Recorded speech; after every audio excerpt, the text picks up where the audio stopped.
All right, let's go ahead and get started. First off, thank you all for joining. I appreciate you joining today. The title of today's webinar is Why Customer Data Governance is the Foundation of Your In-House Strategy. My name is Kent Oldham, and I am the head of Customer Data Governance here at InfoTrust.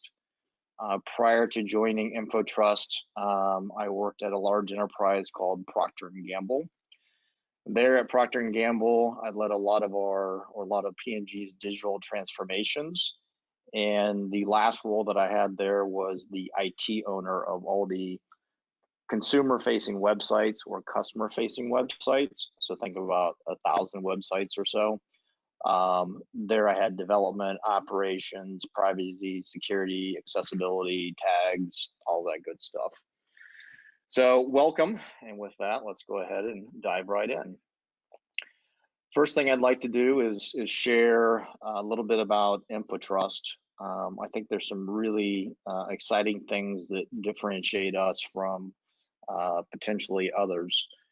The first one is we are an independently owned digital analytics consulting and technology company, and we are focused 100% on providing value for our clients. And I'll say exactly what that means here in a second. And when I say technology company, one of the things that we have is our own proprietary product. We have a tag inspector product that allows us to do audits and management and governance over tags within enterprises. Our experience is very broad and diverse. We work with 30 plus Fortune 500 clients. We deal with a tremendous amount of websites, 10,000 plus and counting. We provide global support. We have offices in Dubai. We have an office in Spain. We have an office in Chicago, and then our world headquarters is here within Cincinnati, and more specifically, if you're familiar with the area, an area called Blue Ash. We are a top Google partner. We are certified and trained and experienced across all the Google platforms. And when I said there's something that's really a differentiator of ours, ROI is our proprietary, is our priority.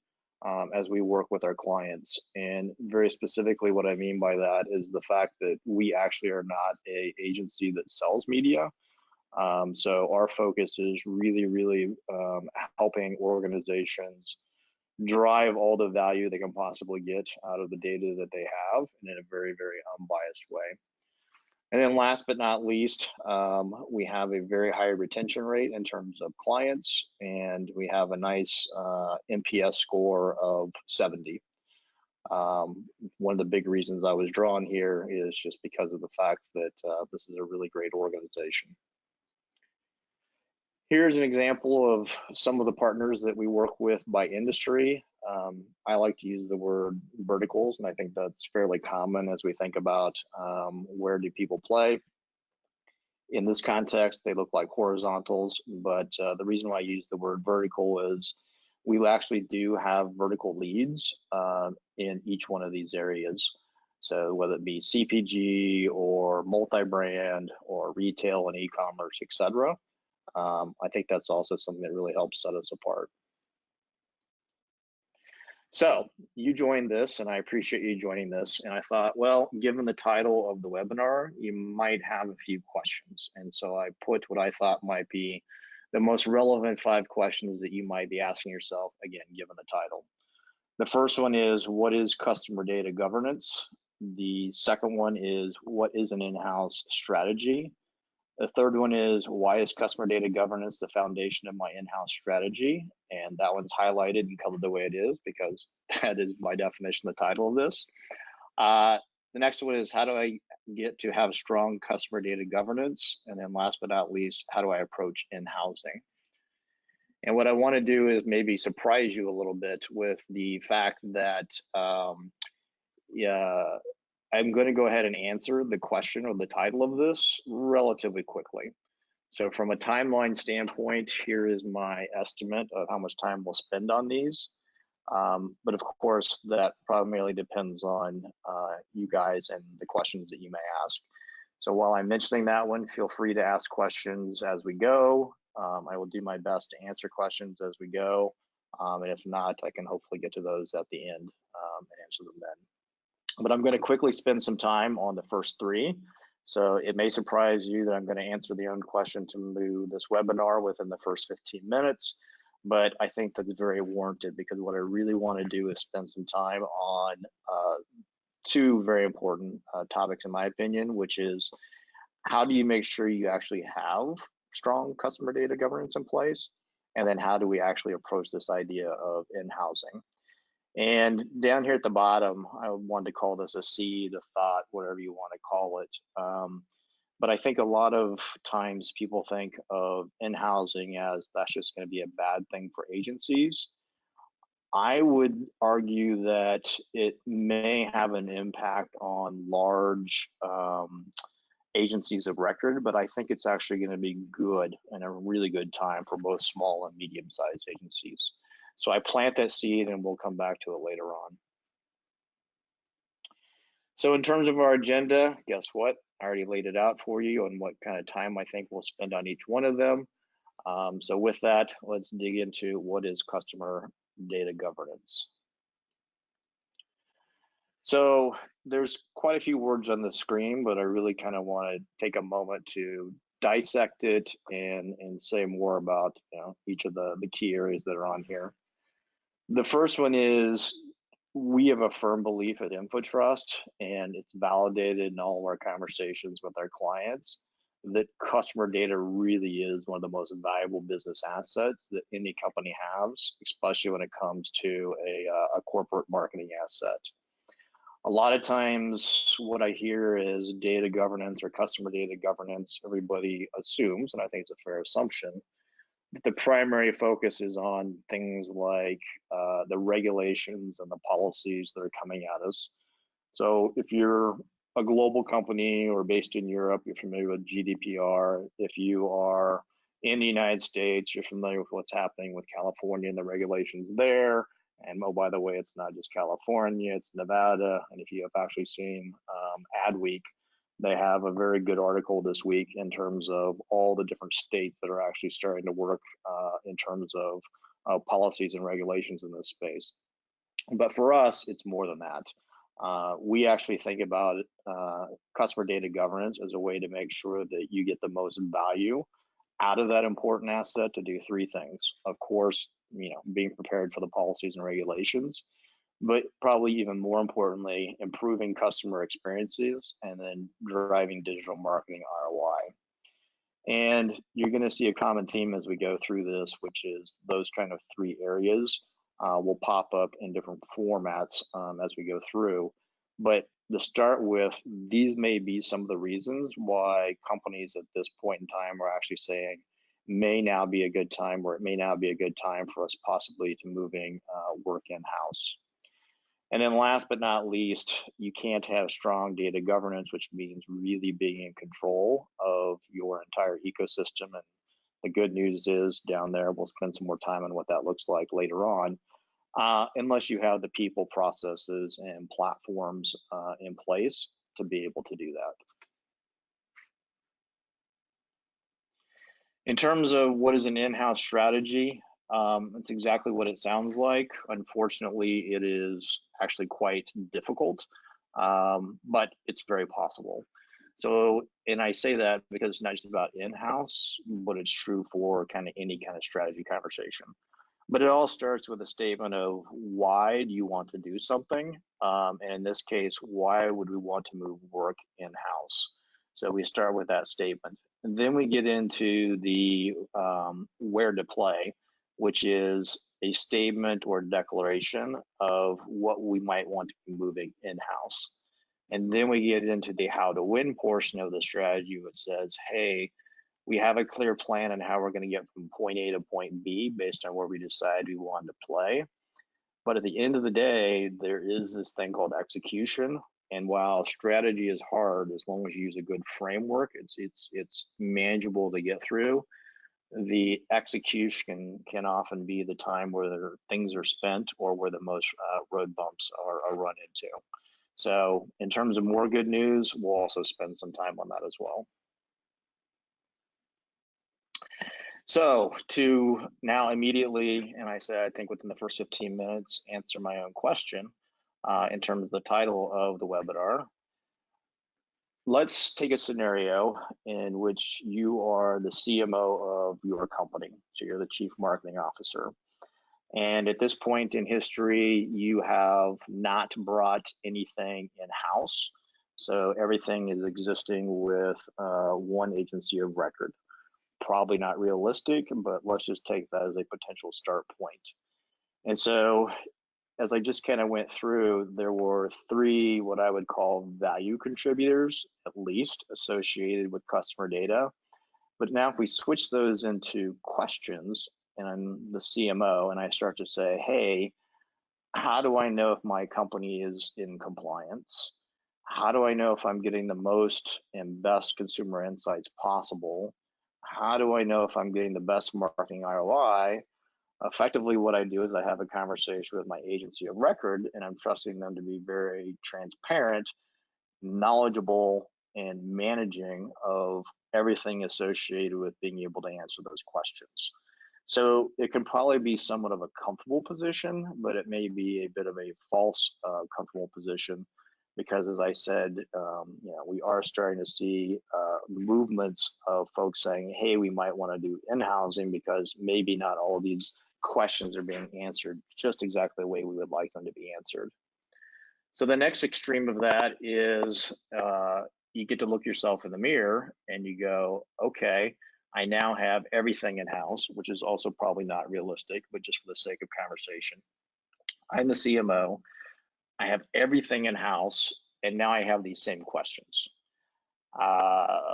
Okay, now all of a sudden we start to look at the picture that I have below the mirror, and things start to take on a bit of a life of their own in terms of, do I really know, understand, and feel in control? So as an example, how do I know if I'm in regulatory compliance in terms of knowing where all the customer data sits within my ecosystem, whether it be within platforms, databases, applications, and there's some examples shown below.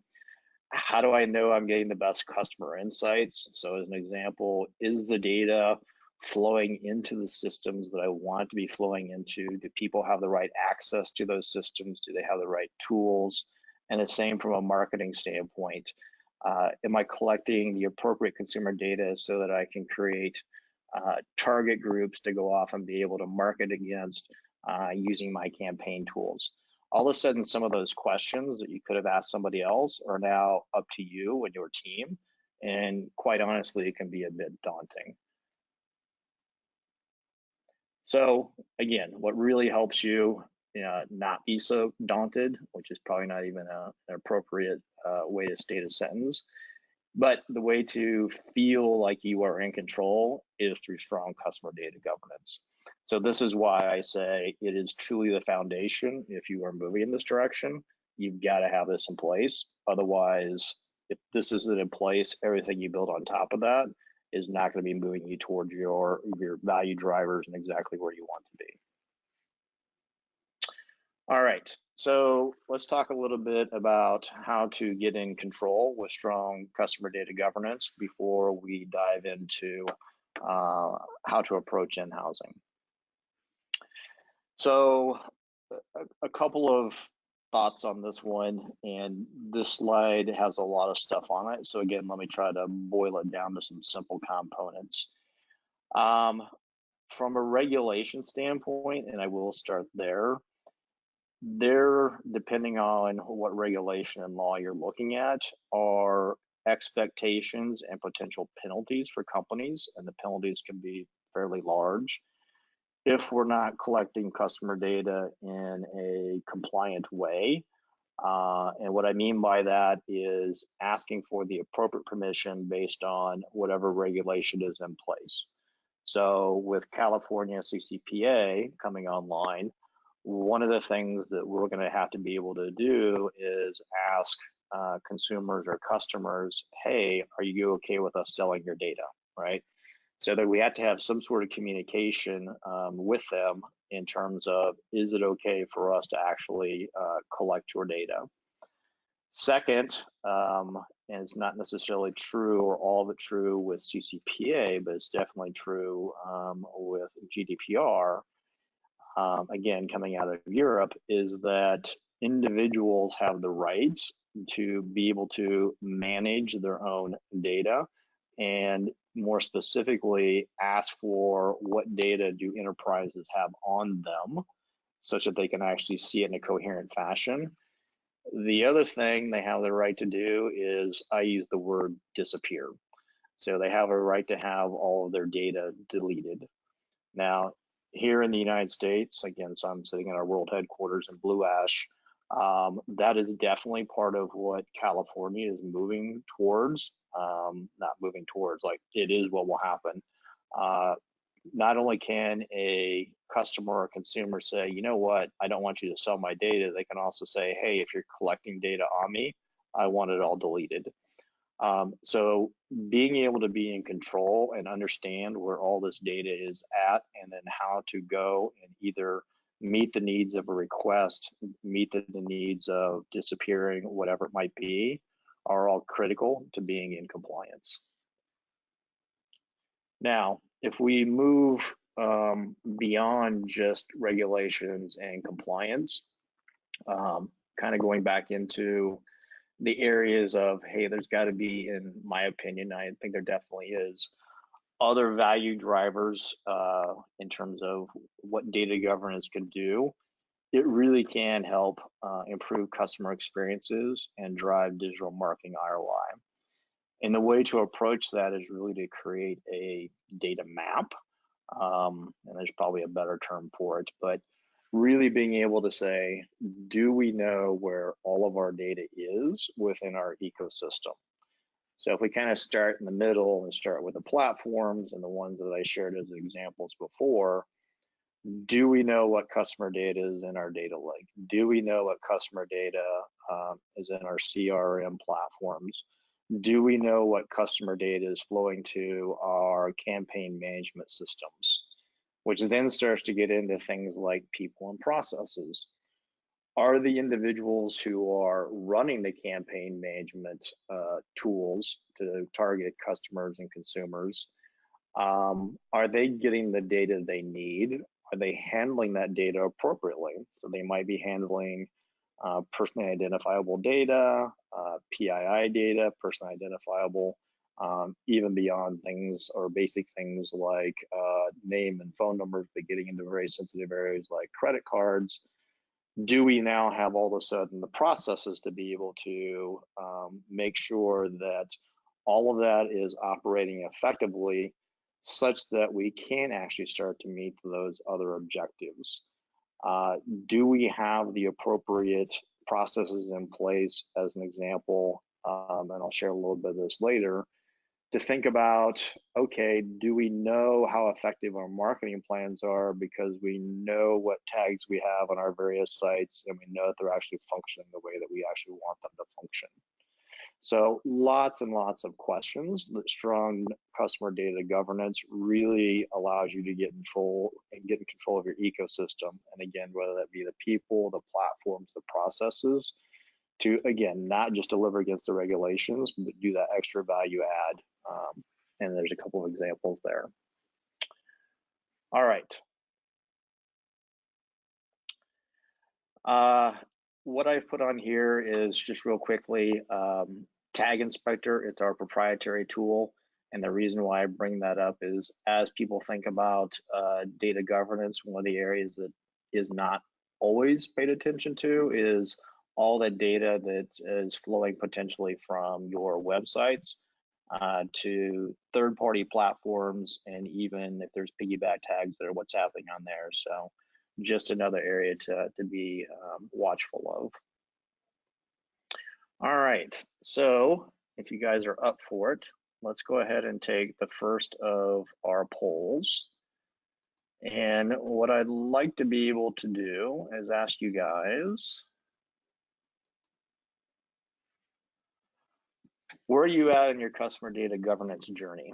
and you see your options there. So if you wouldn't mind, please go ahead and start selecting where you're at.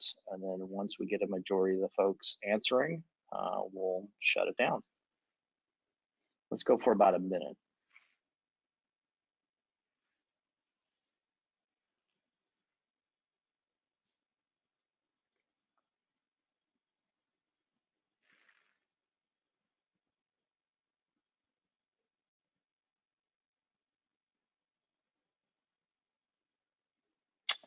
All right. It looks like we're getting good response. So thank you for those of you who are responding. All right. So it looks like the good news, nobody is in the we haven't thought about it camp.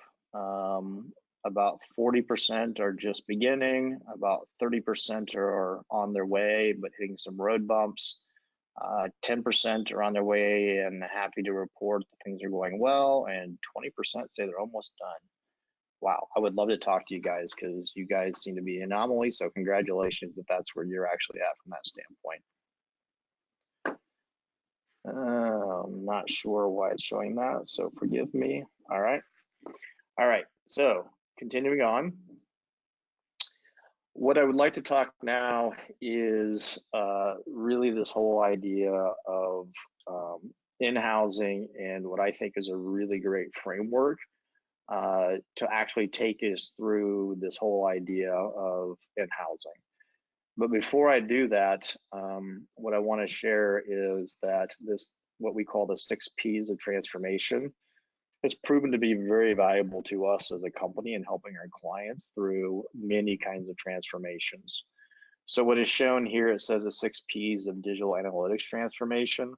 There are articles in both Forbes and Forrester that you can look at. They were actually written by our Chief Marketing Officer, or this article was written by our Chief Marketing Officer. And it was really focused on digital analytics transformation. What we have found is that this framework really applies to many, many situations. So we've actually used this as we've approached customer data governance, and we've used it as now we are working with clients on approaching their in-house strategies.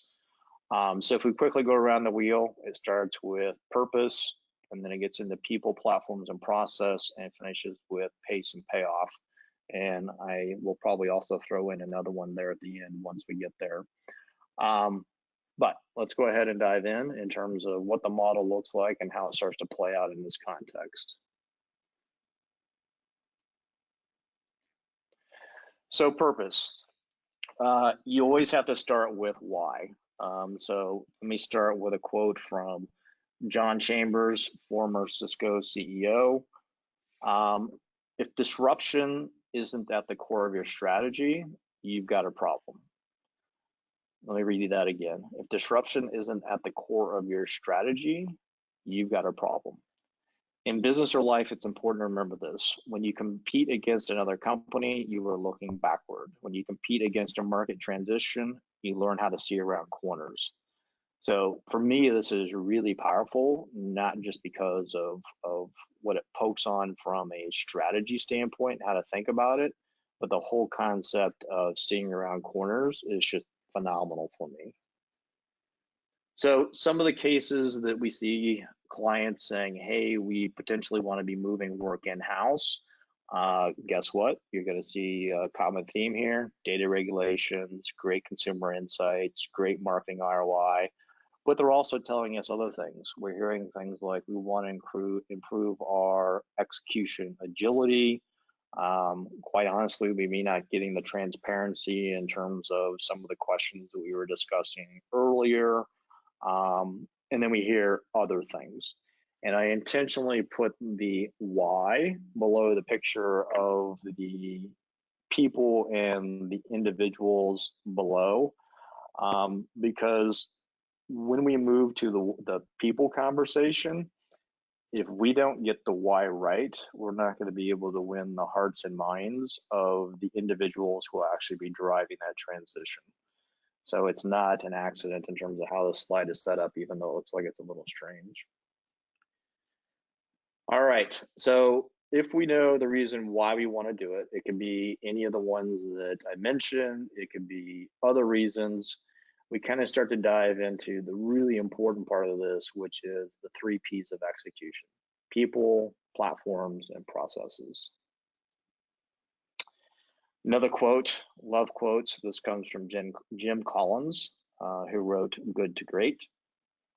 Leaders at companies that go from good to great start not with where, but with who. They start by getting the right people on the bus, the wrong people off the bus, and the right people in the right seats. And they stick with that discipline. First the people, then the direction, no matter how dire the circumstances. And I feel this is really powerful because if we bring back my comment around the hearts and minds of the individuals who will be leading such a transition for you, it's one thing as you, the leader, to understand what your responsibility is going to be.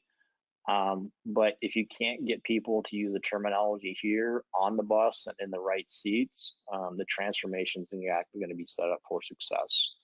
So if you happen to be somebody who's leading an effort like bringing the work in-house, please keep that in mind. So in terms of people who, and actually a lot of these, I'm going to continue to ask the question of what is your scope? And the reason why I keep wanting to ask the question of what is your scope is because everything comes from scope in terms of what you're going to do from a next step standpoint. So a few possible, well, let's start with something even more simple. Quite often when people start talking about let's bring work in-house versus at, pick an agency or agencies, the immediate thing they jump to is, are we going to upskill our current workforce, or are we going to hire? Now, I can personally speak to this personally, having, again, driven multiple transformations back at that large enterprise called Procter & Gamble. But there are challenges associated with both of these. So let me kind of walk through top line some of the challenges and then give a bit more specifics. So a few of the possible hurdles: who's going to be providing the training? And when I say the training could be for, you have existing employees, you want them to be part of the in-house work. Where are they going to get this training? Clearly, there's a lot of online resources, great, fantastic. But the reality is that a lot of the work in the space of in-housing is not simple, it's not easy, and that training is not always readily available, despite the fact that, yes, there's an awful lot of online training. It's in my experience, clearly not been sufficient. And so there's the question of who's going to actually help with that.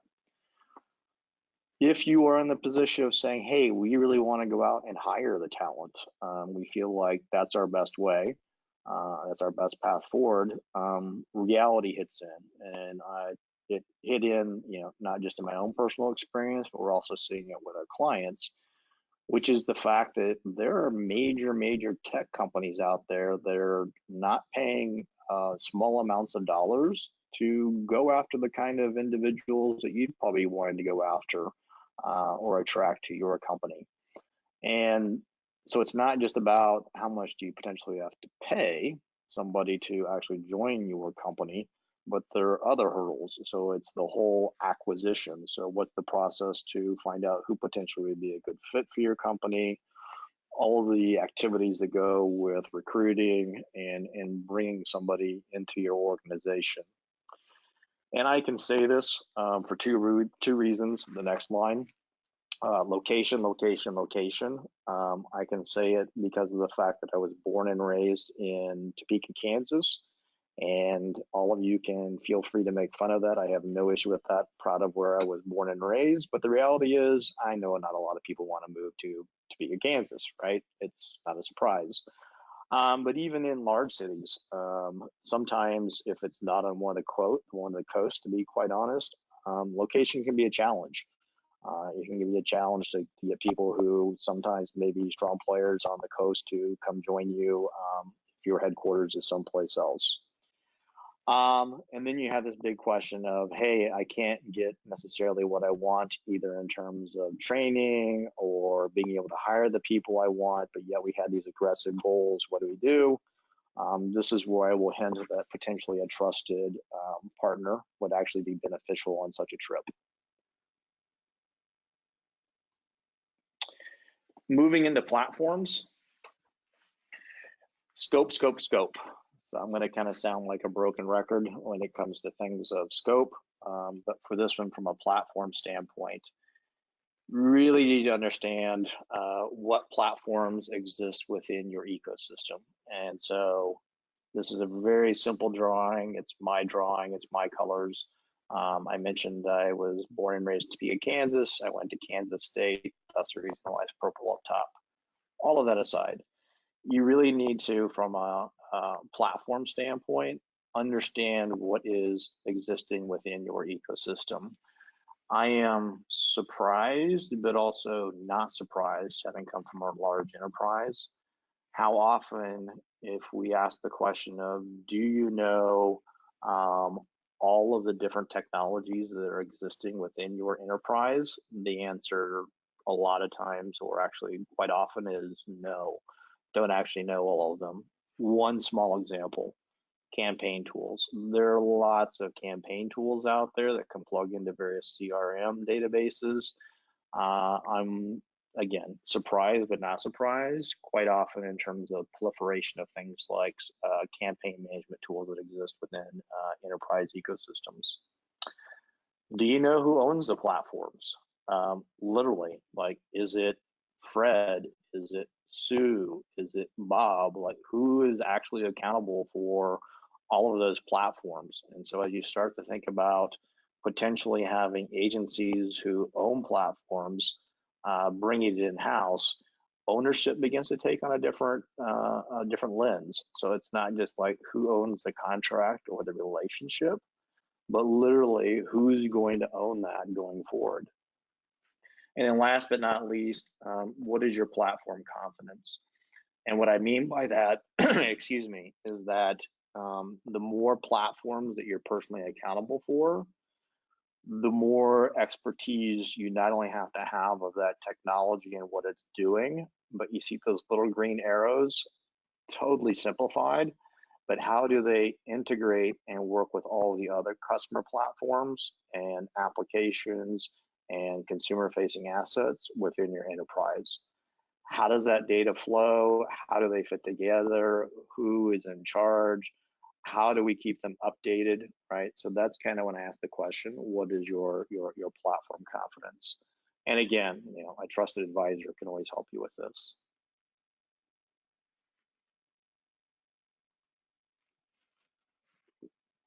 Moving into processes, our third P of execution.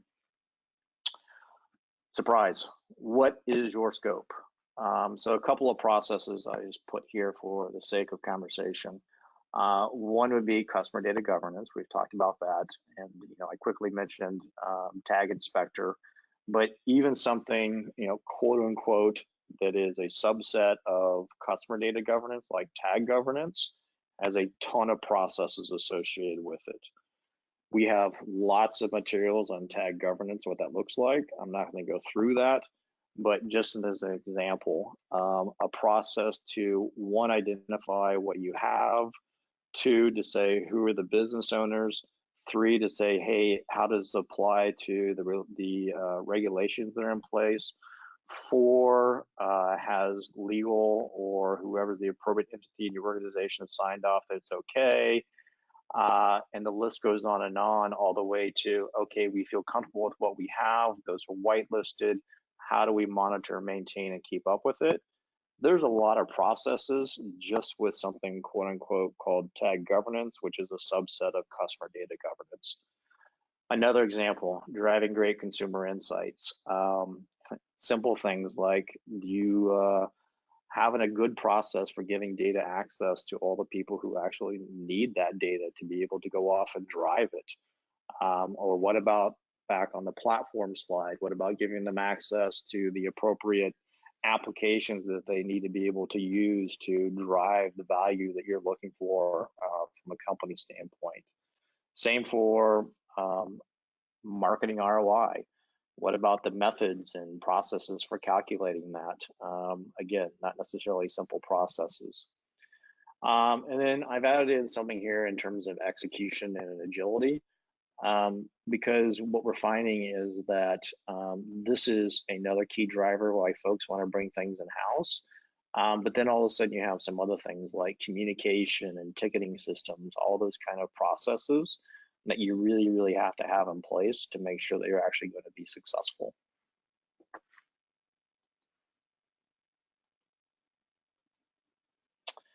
Pace and payoff.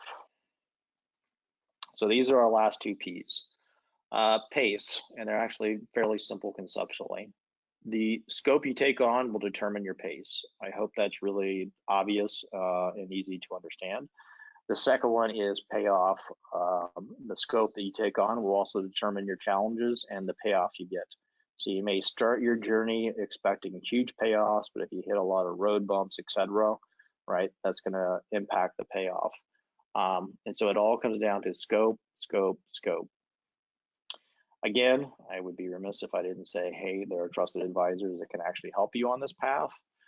And this is where I'm going to introduce the seventh P. And it's not an official introduction to our model in terms of the 6 Ps, but it fits very nicely here in terms of the partner concept.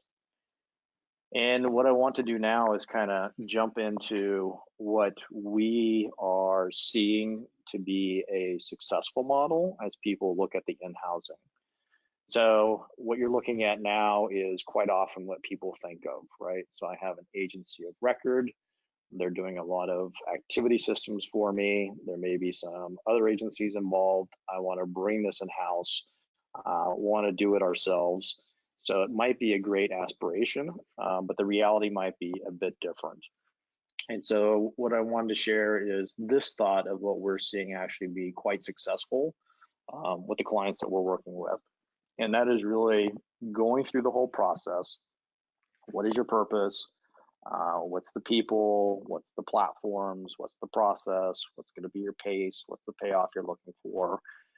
And then partnering with the right partner to, one, be on the journey with you, but then two, probably still be on the journey with you at the end. Honestly, I'm not sure.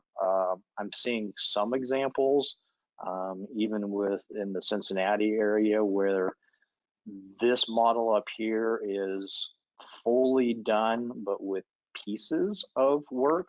And sometimes that is things like web development, right? So it's not even within the scope of what we were talking about. But I'm hard pressed to say that there's a group that's really brought everything inside.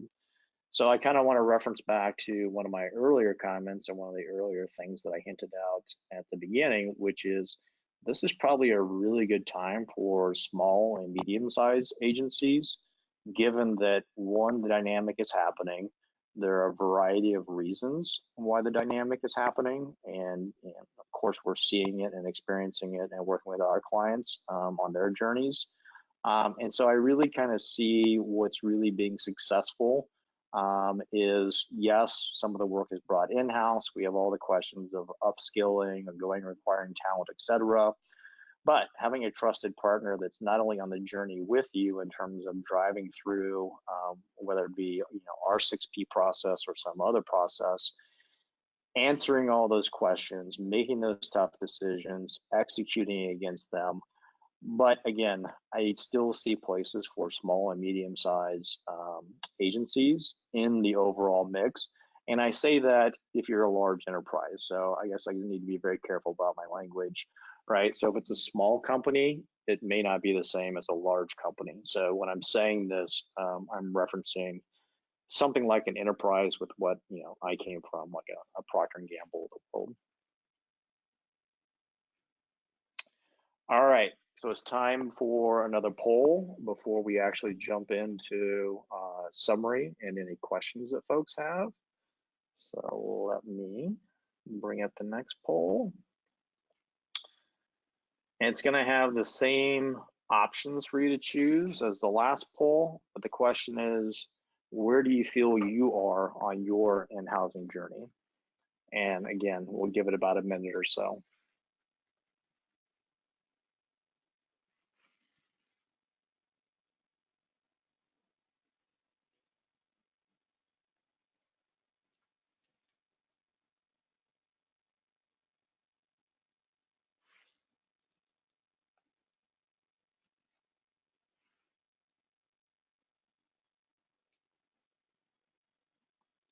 All right, give you a good response. Thank you. If you haven't voted, go ahead.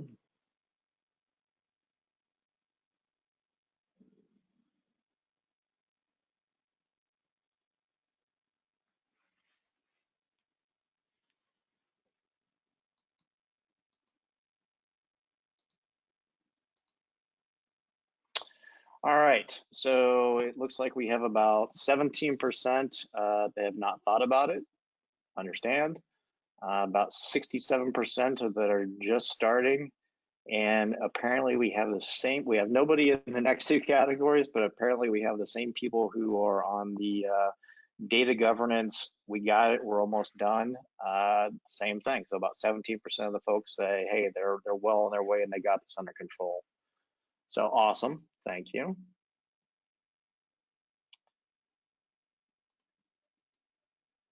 So there are the results. Sorry, if I didn't share the last ones, I apologize. All right, so getting back to our summary, and then we can answer questions that you have. So covered a lot of territory. First, what is customer data governance? Hopefully it's more clear to you. If it wasn't, then when we started the conversation. But it goes beyond just making sure you're in compliance with all the regulations. Certainly that's a big piece of it, but then also generating value, just making sure you're not having any challenges with any of the customer data as it flows through your ecosystem is very important. What's an in-house strategy? We walk through that. Obviously, there's many reasons why you might want to move in that direction. Hopefully, it wasn't just the strategy conversation, but the how do you get there that helped. Why is customer data governance the foundation of my in-house strategy? Hopefully in 2 or 3 slides, I was able to prove to you that if you don't have control of your own customer data, it's going to be very hard to be successful from an in-house standpoint. How do I get to having strong customer data governance? I provided you a few examples, but as we go to the things beyond regulations, there really are a lot of processes that are very helpful to go through to, one, understand what you have, where you want to be and how to get control. And then we spent a fair amount of time talking about how to approach in-housing. So for me, it's scope. But yes, there is this thing called execution, and yes, it can be a bit daunting. So we introduced the partner/hybrid model. Hopefully that made sense to everybody.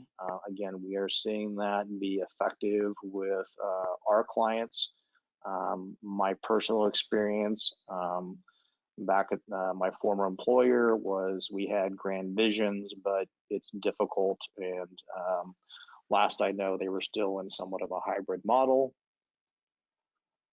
Before jumping to questions, want to go ahead and share with you that we have a lot of great content that comes out of our organization. 2 of the upcoming events that I specifically want to focus on. The first one is getting to know all 7 products available in Google Marketing Platform. That's going to be on October 29th. We will be sharing this deck. That's one of the questions that I see. And so when we share this deck, obviously that link will be live, but it's easy to find us. Just go to the events section of our website, and you can get more details. And then the second one I want to talk about or share with you is on November 6th. we'll be talking about the key differences between Google Analytics 360 and Adobe Analytics. And again, for more information, you can go there. All right, so I've kind of waited till the end to answer questions. So let me see what questions I have. Okay, so one of the questions I have is around what do you mean by small and medium-sized agencies? Okay, that's a great question. So let me take a step back and again provide context that I come from previous to joining InfoTrust, a large enterprise.